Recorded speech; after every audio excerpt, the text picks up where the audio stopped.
Praise the lord. ప్రభువును రక్షకుడైనటువంటి యేసుక్రీస్తు శ్రేష్టమైన ఘనమైన నామములు మీ అందరికీ వందనాలండి.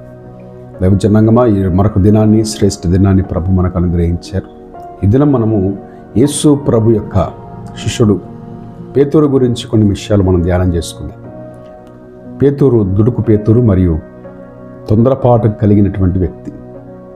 దైవజనాంగమా, యేసు ప్రభు తన మరణాన్ని గురించి చెప్తూ ఉన్నప్పుడు పేతురు అంటారు కదా, ప్రభువా, నేను నీ కొరకు నా ప్రాణాన్ని ఇస్తాను, నీవు మరణం తాకాలి అంటే ముందు నన్ను దాన్ని తాకాలి అన్నట్టుగా పేతురు మాట్లాడతారు. తర్వాత యేసయ్య శిష్యులందరూ కూడా అదే మాట పలుకుతారు. కానీ యేసు ప్రభు పేతురుతో అంటాడు, పేతురు, నన్ను ఎరగని నేను 3 సార్లు అబద్ధం ఆడతావు, అప్పుడు కోడి కూయక మునిపే నువ్వు 3 సార్లు అబద్ధం ఆడతావు అని చెప్తారు. మనము వాక్యాన్ని చూస్తూ ఉంటే యేసు ప్రభువుని ఆ సైనికులు తీసుకుని వెళ్ళిన తర్వాత ఆ యొక్క సమాజ మందిరంలో లేక ప్రధాన యాజకుని యొక్క ఆలయంలో ఆయన 3 సార్లు అబద్ధం ఆడతాడు. యేసు ప్రభు ఎవరో నాకు తెలియదు, ఆయన ఎవరో నాకు తెలియదని అబద్ధం ఆడారండి. దైవజనాంగమా, మన జీవితంలో కూడా మనము కూడా ఇలాగ ప్రభువుని ఎన్నోసార్లు తిరస్కరించిన వారమే కదా. ఉద్యోగం నిమిత్తం, చదువు నిమిత్తం, బంధుత్వాల నిమిత్తం ప్రభువుని ఆయన ఎవరో నాకు తెలియదు అన్నట్టుగా తిరస్కరించిన వారమే. అయితే నేను అంటాను, అలాగ తిరస్కరిస్తే ప్రభు మరల మనల్ని క్షమిస్తాడా? ఒకసారి ప్రభు నాకు ఎవరో తెలియదు అని మనం ఆయన దూరంగా నెట్టేస్తే మరలా ఆయన మనల్ని హక్కును చేర్చుకుంటాడా? అంత ప్రేమ ప్రభు దగ్గర ఉందా? మనుషులము కదా, మనల్ని ఎవరిని తిరస్కరిస్తే మనము వారిని మరలా దగ్గరికి రానివ్వము. అలాంటిది ప్రభు రాణిస్తాడా? అవును, రాణిస్తాడు. ఎప్పుడు రాణిస్తాడంటే నువ్వు పశ్చాత్తాపడినప్పుడు. పేతురు ఎప్పుడైతే ఆ యొక్క 3వ అబద్ధాన్ని చెప్పాడో, నాకు ప్రభు తెలియదని, వెంటనే కోడి కూసింది. ఆ కోడి కూసినప్పుడు ఆయనకు ప్రభు చెప్పినటువంటి మాట గుర్తుకొచ్చింది. అప్పుడు పశ్చాత్తాపడడం ప్రారంభించాడు. గుండెలు బద్దలైపోయాయి.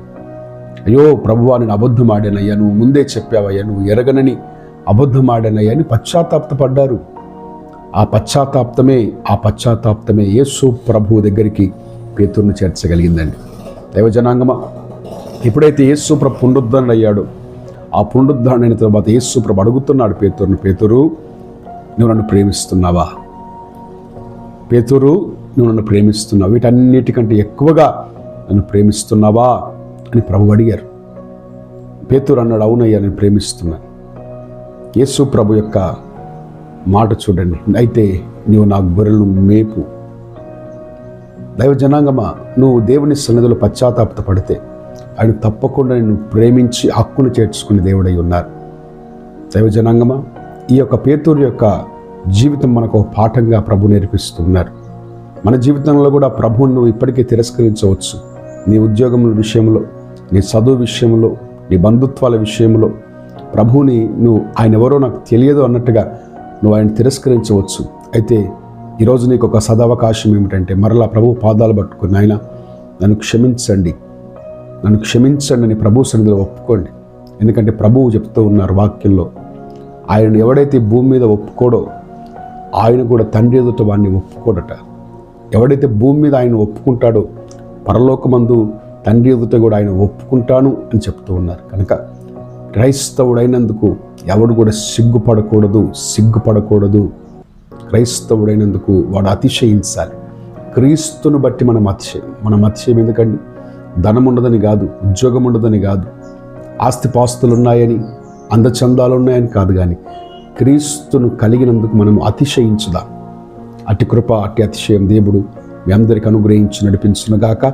Praise the Lord. దేవుడు మిమ్మల్ని దీవించి ఆశీర్వదించునుగాక. ఆమేన్.